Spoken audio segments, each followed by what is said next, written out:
Kita langsung ya. Assalamualaikum warahmatullahi wabarakatuh.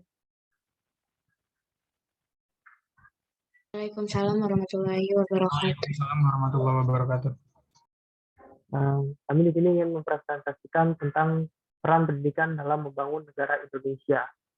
Eh, hari ini yang mempresentasikan saya sendiri beserta teman-teman saya. Saya Raka Putra Ridani. Teman-teman saya ada Rizka Safitri, ada Nazwa Di Fajrin, ada Zihni Hisniati, dan ada Muhammad Yandi. Kita langsung saja ke bagian pertama adalah pengaruh kualitas pendidikan dalam membangun negara maju. Yang akan dibahas di sini adalah ada dua pengaruh. Yang pertama adalah meningkatkan SDM dari suatu negara. Peran pendidikan memang sangat penting bagi suatu negara karena dengan pendidikan sumber daya manusia yang dimiliki oleh sebuah negara dapat lebih meningkat. Bagaimana seorang pilot yang dapat menerbangkan pesawat, dokter yang dapat membantu orang yang sedang sakit, arsitek yang dapat membangun bangunan yang indah besar berdiri kokoh, peneliti yang dapat menemukan penemuan terbaru, bahkan presiden yang mengatur negara sekalipun dibentuk awalnya bermula dari pendidikan yang mereka terima. Apabila pendidikan yang diterima baik dan berguna bagi kehidupan para masyarakat di suatu negara, maka sumber daya manusia di suatu negara itu akan lebih baik ke depannya. Menurut Badan Pusat Statistik, dari sisi pendidikan, pada tahun 2020, anak berusia 7 tahun memiliki harapan dapat menikmati pendidikan selama 12,98 tahun, atau hampir setara dengan namanya waktu untuk menamatkan pendidikan hingga tingkat diploma 1. Angka ini meningkat 0,03 tahun dibandingkan tahun sebelumnya yang mencapai 12,95 tahun. Selain itu, rata-rata lama sekolah penduduk umur 25 tahun ke atas juga masih meningkat 0,14 tahun dari 8,34 tahun pada tahun 2019 menjadi 8,48 tahun pada tahun 2020. Kemudian yang kedua adalah mampu mengelola sumber daya alam negaranya sendiri. Menurut Kompasiana.com, Indonesia meraih peringkat ke-6 di dunia dengan kategori negara yang kaya akan sumber daya tambang, mulai dari emas, nikel, batu bara, minyak, dan gas alam yang sebenarnya bisa menunjang perekonomian masyarakat di Indonesia jika dikelola dengan baik oleh masyarakat Indonesia itu sendiri. Permasalahan yang dimiliki Indonesia saat ini adalah kurangnya sumber daya manusia yang mampu untuk mengelola sumber daya alam yang terdapat di Indonesia sendiri. Meski pada pasal 97 Peraturan Pemerintah Nomor 23 Tahun 2001 tentang pelaksanaan kegiatan usaha pertambangan mineral dan batu bara, mengatur besaran saham yang harus didivestasi, yaitu saham paling sedikit 20% dimiliki Indonesia. Jadi, walaupun saat investor Anda diperbolehkan untuk memegang saham sebanyak 90%, namun 5 tahun kemudian, setelah produksi investor tersebut, wajib melakukan investasi saham sehingga saham investor asing tersebut menjadi maksimal 80%. Pada pasal ini bisa dilihat bagaimana keuntungan dari pihak negara asing. Dikarenakan banyak perusahaan tambang yang dikelola oleh perusahaan negara asing, menyebabkan pengelolaan sumber daya alam yang selalu berorientasi pada ekspor dan cenderung melupakan kebutuhan dalam negeri.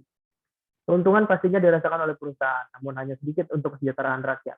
Ini merupakan salah satu problematika penting yang harus lebih diperhatikan oleh pemerintah dan masyarakat Indonesia, terkhususnya di bidang industri. Bagaimana mengelola SDA kita tanpa ada campur tangan dari warga negara asing? Apabila kualitas pendidikan di Indonesia jauh lebih baik, bukan tidak mungkin suatu saat nanti anak di Indonesia bisa mengelola sumber daya alam mereka sendiri. Kemudian yang kedua adalah faktor-faktor yang membuat kurangnya kualitas pendidikan di Indonesia. Oke, baik. Terima kasih. Ada beberapa faktor yang menyebabkan rendahnya kualitas pendidikan di Indonesia. Salah satu faktor tersebut adalah rendahnya kualitas guru yang ada di Indonesia. Masih banyak guru yang seenaknya dalam menjalankan tugas nih. Keadaan guru di Indonesia bisa dikatakan amat memprihatinkan nih. Hal ini dikarenakan kebanyakan guru belum memiliki profesionalisme yang memadai untuk menjalankan tugasnya, sebagaimana yang telah dicatat atau disebutkan dalam pasal 31 Undang-Undang Nomor 20 Tahun 2023, yaitu yang pertama, merencanakan pembelajaran, melaksanakan pembelajaran, menilai hasil pembelajaran, melakukan pembimbingan, melakukan pelatihan, melakukan penelitian, dan melakukan pengabdian masyarakat. Masih banyak guru itu yang seenaknya dalam menjalankan tugas seperti terlambat masuk kelas, lebih banyak bercerita dibanding menjelaskan pelajaran yang guru sampaikan, dan juga kurangnya memahami konsep suatu pembelajaran ketika si guru itu akan mengajarkan kepada muridnya. dan juga kurang memahami karakter siswa, bahkan masuk ke dalam kelas itu hanya memberikan tugas, dan ketika sudah memberikan tugas, si guru itu langsung pulang atau pergi dan meninggalkan kelas tersebut. Walaupun guru dan pengajar bukan satu-satunya faktor penentu keberhasilan pendidikan, tetapi pengajaran merupakan titik sentral pendidikan dan kualifikasi. Sebagai sarana cermin kualitas, tenaga pengajar memberikan andil sangat besar pada kualitas pendidikan yang menjadi tanggung jawab. Nah, yang kedua yaitu rendahnya sarana dan juga prasarana. Bisa kita amati untuk sarana prasarana ini bahwa masih sangat banyak sekolah yang kekurangan sarana dan prasarana, seperti halnya gedung sekolah yang masih rusak, kepemilikan dan penggunaan media belajar yang sangat rendah itu. Dan kebanyakan di perpustakaan itu buku-bukunya itu tidak lengkap, dan juga laboratorium tidak standar. Bahkan ada beberapa sekolah yang tidak mempunyai laboratorium, pemakaian teknologi informasi tidak memadai dan sebagainya. Bahkan masih banyak juga sekolah yang tidak memiliki gedung sendiri, tidak memiliki perpustakaan. Hal tersebut tentu sangat akan mempengaruhi secara langsung kualitas pendidikan yang ada di Indonesia. Nah, kualitas pendidikan di Indonesia ini masih sangat rendah bila dibandingkan dengan pendidikan-pendidikan di negara lain. Hal tersebut menjadi penyebab utama rendahnya kualitas pendidikan yang ada di Indonesia, terutama kualitas rendah yang ada pada guru dan juga sarana dan prasarana. Terima kasih.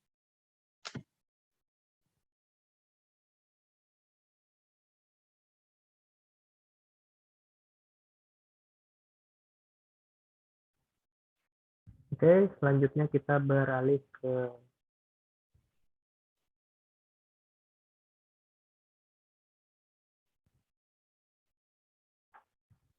peran pemerintah dalam meningkatkan perkembangan kualitas. Oleh karena itu, peran pemerintah sangatlah penting dalam meningkatkan perkembangan kualitas pendidikan di Indonesia, seperti melakukan pemerataan kesempatan bersekolah bagi setiap generasi bangsa. Dapat dikatakan bahwa pemerataan kesempatan bersekolah di Indonesia masih belum terrealisasikan dengan baik. Dapat dilihat dengan masih banyaknya anak-anak di daerah pedalaman yang kesusahan untuk bersekolah dikarenakan kurangnya sarana, prasarana, dan serta kurangnya tenaga kependidikan. Tidak hanya itu, baik di perkotaan maupun pedesaan masih banyak anak-anak juga yang kesulitan karena kurangnya ekonomi.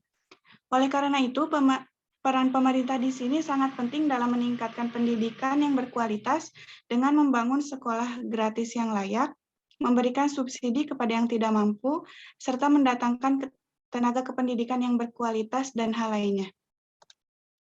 Yang kedua yaitu meningkatkan kembali sarana dan prasarana pembelajaran. Seperti yang sudah disebutkan sebelumnya bahwa masih banyak wilayah yang tidak memiliki sarana dan prasarana untuk bersekolah. Tetapi dalam hal ini beberapa wilayah memang telah memiliki fasilitas untuk bersekolah, namun masih terdapat fasilitas dengan kondisi yang memprihatinkan atau sudah tidak layak. Berdasarkan Kemendikbudristek, ruang kelas yang rusak di sekolah negeri seluruh Indonesia bertambah 26% atau 250.000 unit dari tahun 2019 ke 2020. Dengan total keseluruhan sebanyak 1.222.064. Sedangkan ruang sekolah yang dalam kondisi baik hanya sekitar 14% dari total 1.413.523. Karena itu, pemerintah melakukan pemberian anggaran dana alokasi khusus sebanyak 17,7 triliun sehingga diharapkan dapat memperbaiki sekolah yang sudah tidak layak di seluruh Indonesia secara tuntas. Kemudian meningkatkan kualitas tenaga kependidikan. Kualitas tenaga kependidikan sangat berpengaruh terhadap berjalannya pendidikan di Indonesia karena mereka memegang peranan penting dalam menggerakkan pembelajaran. Kualitas tenaga kependidikan ini dapat dilihat dari aspek kompetensinya. Hal tersebut membuat pemerintah selalu melakukan berbagai upaya dalam peningkatan kinerja tenaga kependidikan dengan memberi peluang untuk menempuh pendidikan yang lebih tinggi, dan guru-guru pun diwajibkan untuk melakukan pendidikan minimal strata 1, kemudian mengadakan pelatihan serta seminar, serta memberi tunjangan sertifikasi. Kemudian mengadakan pendidikan berkarakter. Pendidikan berkarakter sendiri merupakan suatu usaha manusia dalam mendidik peserta didik dalam membangun karakter pribadi yang baik sehingga memiliki manfaat bagi diri sendiri maupun yang lainnya. Sistem pendidikan karakter ini memiliki tujuan dalam menanamkan nilai-nilai tertentu dengan komponen pengetahuan, kesadaran, serta tindakan. Sehingga dapat dikatakan bahwa pendidikan karakter ini merupakan hal yang penting untuk diadakan sedini mungkin. Kementerian Pendidikan dan Kebudayaan sendiri telah mengimplementasikannya melalui Gerakan Penguatan Pendidikan Karakter atau PPK sejak tahun 2016. Hal ini dilakukan agar pendidikan nasional memperhatikan olah hati atau etik dan spiritual, olah rasa atau estetik, kemudian olahraga atau kinestetik. PPK juga memiliki nilai utama karakter yang dijadikan prioritas, yaitu religius, integritas, nasionalis, mandiri, dan gotong royong. Yang terakhir yaitu menyediakan bantuan anggaran. Tidak memandang zaman, saat ini masih banyak anak-anak yang memutuskan untuk putus sekolah dikarenakan kesulitan dalam hal ekonomi. Ditambah tiap tahun selalu ada kenaikan biaya pendidikan. Hal tersebut tidak hanya sulit untuk diatasi oleh masyarakat, tetapi kemampuan penyediaan dana pemerintah pun mengalami kesulitan sehingga harus dicari solusi untuk mengatasinya. Peran pemerintah di sini adalah memberikan bantuan anggaran bagi yang tidak mampu. Oleh karena itu, pemerintah mengeluarkan kebijakan pemberian subsidi bagi yang tidak mampu, yakni biaya pribadi peserta didik untuk keperluan transportasi, baju seragam, serta hal lainnya yang dibutuhkan oleh mereka agar dapat terus melanjutkan pendidikan. Tidak hanya itu, pemerintah pun selalu mengadakan beasiswa bagi yang tidak mampu. Kemudian dengan adanya pendidikan kesetaraan dengan program paket A, paket B, paket C pun dapat membantu masyarakat yang telah putus sekolah maupun yang mengalami ketertinggalan.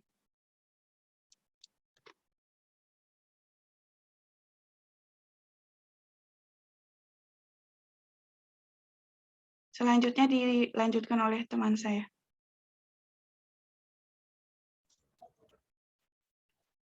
Peran pendidikan dalam pembangunan yang berkelanjutan. Pendidikan untuk pembangunan berkelanjutan.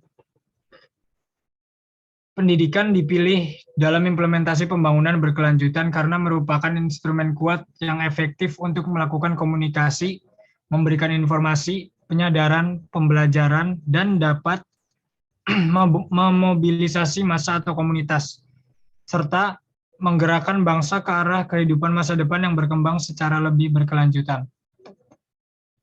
PPB adalah pendidikan untuk mendukung praktek pembangunan berkelanjutan, yang artinya pendidikan yang memberi kesadaran dan kemampuan kepada semua orang, utamanya generasi mendatang, untuk berkontribusi lebih baik bagi pembangunan berkelanjutan pada masa sekarang dan yang akan datang. Tujuan akhir dari PPB adalah pendidikan berakhlak mulia, dari usia dini sampai perguruan tinggi. PPB menekankan pada aktivitas lingkungan berupa pemikiran global dengan aksi lokal, atau think globally and act locally.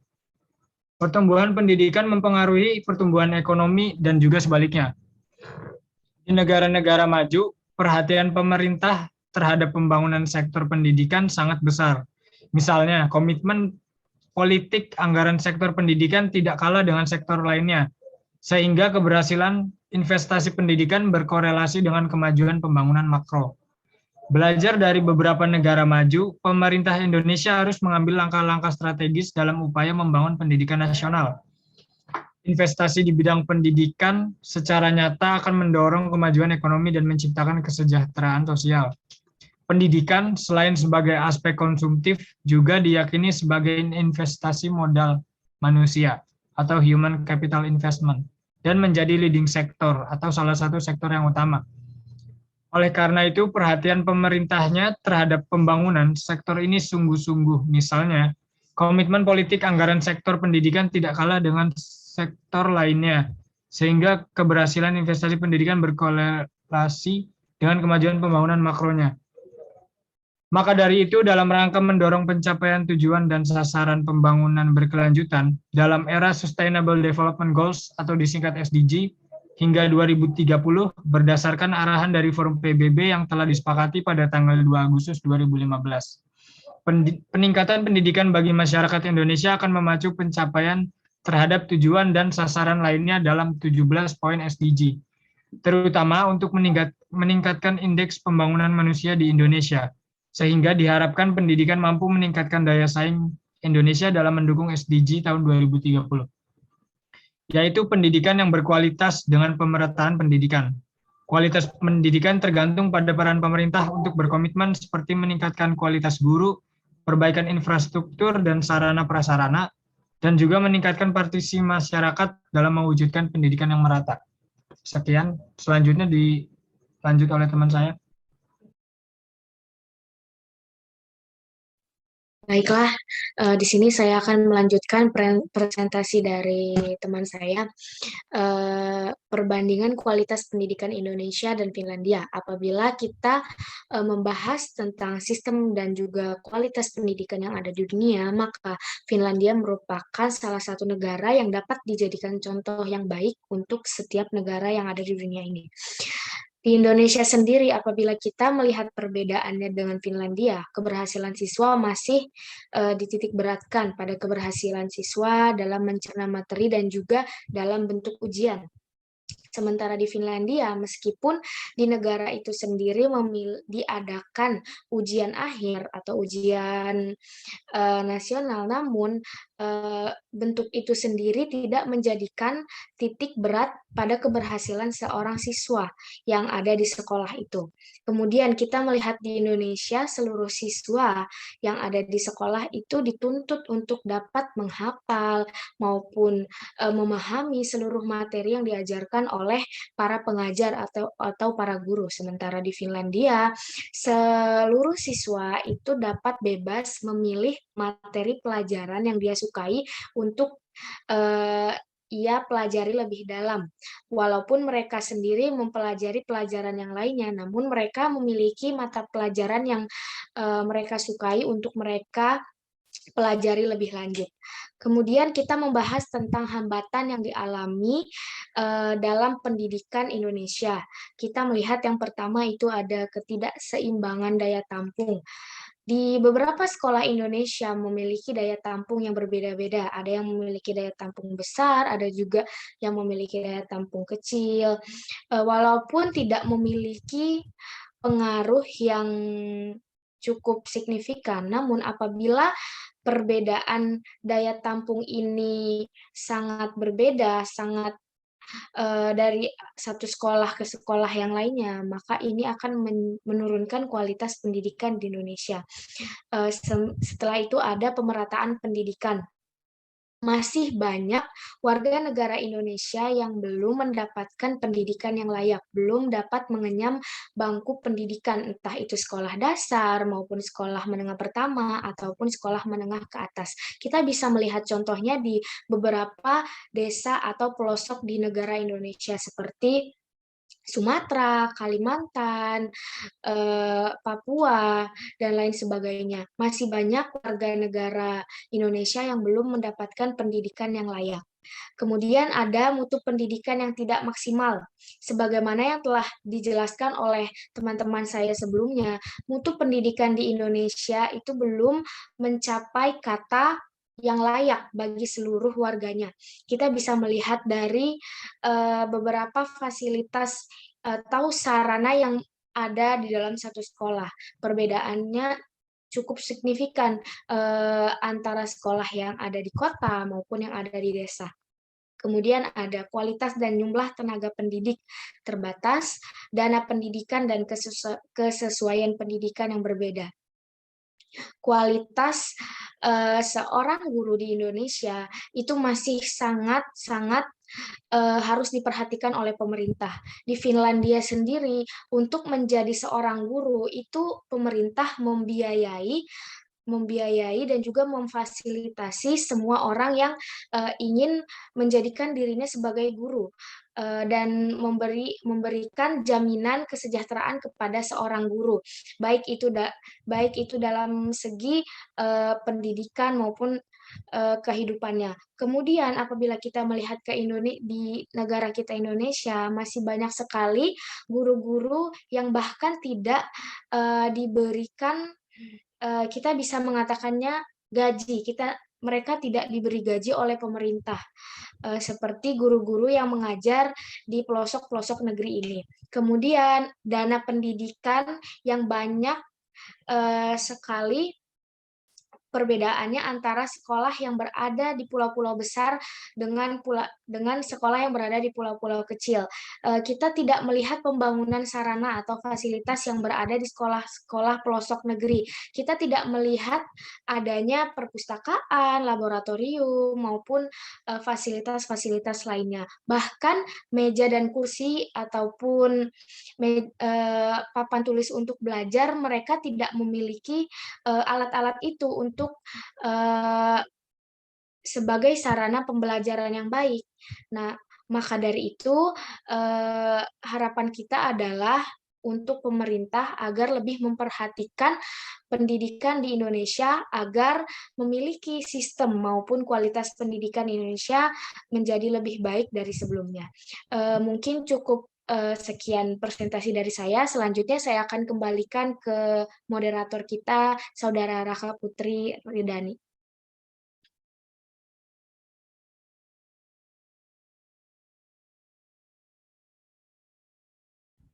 Oke, kita sudah sampai di penghujung presentasi pada saat ini.